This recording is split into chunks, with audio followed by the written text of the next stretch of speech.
আমি গতকাল চিন্তা করছিলাম যে এই এলাকার মানুষের মূল সমস্যা কি কি, ভাষান্তিকবাসীর মূল সমস্যা কি কি আমি আমার মতন করে জেনেছি, কিন্তু আজকে আমি আপনাদের কাছ থেকে সরাসরি জানতে চেয়েছি এবং আপনাদের মাঝে থেকেই কিছু মানুষকে আমি জিজ্ঞেস করেছি কি এলাকার সমস্যা। প্রিয় ভাই বোনেরা, আজকে এতটুকু আপনাদের সামনে আমি বলতে চাই যে আমি যেহেতু আপনাদের প্রার্থী, আপনারা বহু মানুষ এখানে আছেন। এই যে এক বোন বলে গেল ছোটবেলা থেকে উনি এখানে আছেন, আমিও এই এলাকায় ছোট থেকে বড় হয়েছি। এই এলাকায় যারা ছোট থেকে আমার মতন আপনারা বড় হয়েছেন, এই এলাকায় বহু মানুষ বসবাস করছেন গত 20, 25, 30, 40 বছর যাবৎ, গত 50 বছর যাবৎ।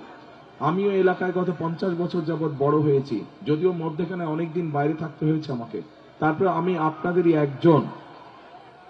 স্বাভাবিকভাবে আজকে যখন আমি এই এলাকার প্রার্থী হয়েছি, আমি আপনাদেরকে এতটুকু বলতে পারি, ইনশাআল্লাহ আপনাদের দেওয়া আল্লাহ রহমতে আগামী নির্বাচনে আমি যে জয়ী হলে এবং ধানের শীষ সরকার গঠনে সক্ষম হলে, আজকে এই যে কয়জন মানুষ আপনাদের সকলের পক্ষ থেকে এখানে উপস্থিত হাজার হাজার এই এলাকাবাসীর পক্ষ থেকে যেই সমস্যার কথা বলে গেছে, পুনর্বাসন সহ অন্য যেই সমস্যাগুলো বলে গেছে, কিন্তু পুনর্বাসন থেকে মূল সমস্যা বলেছে, ইনশাআল্লাহ আমরা সেই সমস্যার সমাধান করব এই এলাকার মানুষের জন্য। আপনাদের এলাকাবাসী হিসাবে, আপনাদের এলাকার সন্তান হিসেবে এইটুকু ওয়াদা আপনাদের কাছে আমি করে গেলাম আজকে। এবার আসেন ভাই, এখানে এই মাত্র এক বোন বলে গেল যে তার সাথে কি হয়েছে বিগত দিনে। আমরা সেই অতীতে অত যেতে চাই না। আমরা দেখেছি গত 15-16 বছর কি হয়েছে দেশে। গত 2024-এর 5ই আগস্ট দেশে একটি পরিবর্তন হয়েছে। আমি মনে করি বাংলাদেশের মানুষ, শুধু আজ এই জনসভায় যে হাজার হাজার মানুষ আপনারা উপস্থিত আছেন, শুধু এই মানুষগুলোই নয়, সমগ্র বাংলাদেশের মানুষ একটি পরিবর্তন চায়, ভালো পরিবর্তন চায়। ঠিক বলেছি? জি, পরিবর্তন চায়। কি পরিবর্তন চায়?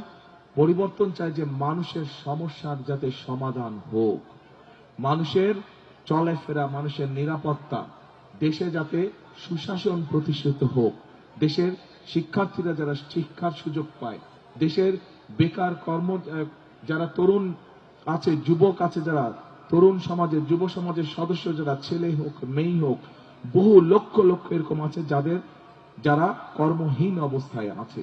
এই যে যেই কয়েকজন মানুষ এখানে আপনাদের হয়ে আপনাদের পক্ষ থেকে কথা বলে গিয়েছে, এই মানুষগুলোর মাঝে থেকে কথা বেরিয়ে এসছে যে কর্মসংস্থান দরকার, সেটা ছেলে হোক মেয়ে হোক সবার।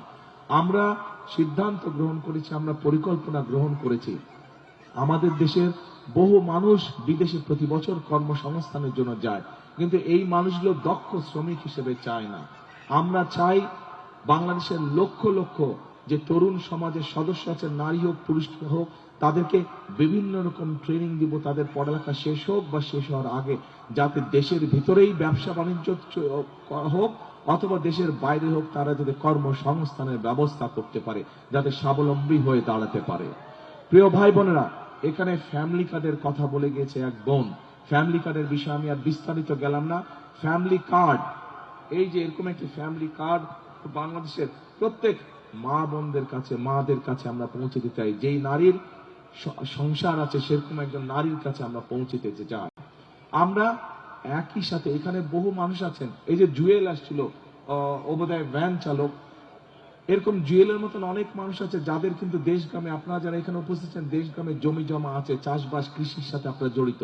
হয় আপনারা নিজেরা কৃষি কাজ করেন অথবা কাউকে দিয়ে দিয়েছেন জমি বর্গা। অর্থাৎ বাংলাদেশের কৃষকদের আমরা একটি কৃষি কার্ড দিতে চাই, যেটার মাধ্যমে তারা সহজে কৃষি ঋণ পাবে, কৃষি ইন্স্যুরেন্স থাকবে, কৃষির বিভিন্ন সার বীজ বিভিন্ন বিষয় তারা পাবে। প্রিয় ভাই বোনেরা, আমাদের পাশে যে মঞ্চের মধ্যে বসে আছে, একে চিনেন? আপনাদের পাশে কিন্তু আমিনুল, ওকে ফুটবলার না, ফুটবল খেলতো, তো বেশ, এই যে ইয়াং ছেলেরা ফুটবল খেলতো। এখন এই যে বললাম, আমাদের দেশের তরুণ যুবক আছে অনেকে, মেয়েরা আছে অনেকে, তরুণ সমাজের সদস্য আছে, সবাই তো আর কেউ ব্যারিস্টার, উকিল বা যেটাই হোক, ইঞ্জিনিয়ার, ডাক্তার, সবাই তো আর তা হবে না। এদের মধ্যে অনেকে আছে যারা খেলোয়াড় হতে চায়। আমরা দেশের ক্রীড়া ব্যবস্থাটাকে এমন ভাবে ঢেলে সাজাতে চাই যাতে আমাদের দেশের ছেলেমেয়েরা প্রফেশনাল খেলোয়াড় হতে পারে, ছেলে হোক মেয়ে হোক, তারা যাতে প্রফেশনাল খেলোয়াড় হতে পারে, খেলা ক্রীড়া দিয়ে যাতে জীবিকা অর্জন করতে পারে, সেই প্রতিভাগুলোকে আমরা বের করে নিয়ে আসতে চাই।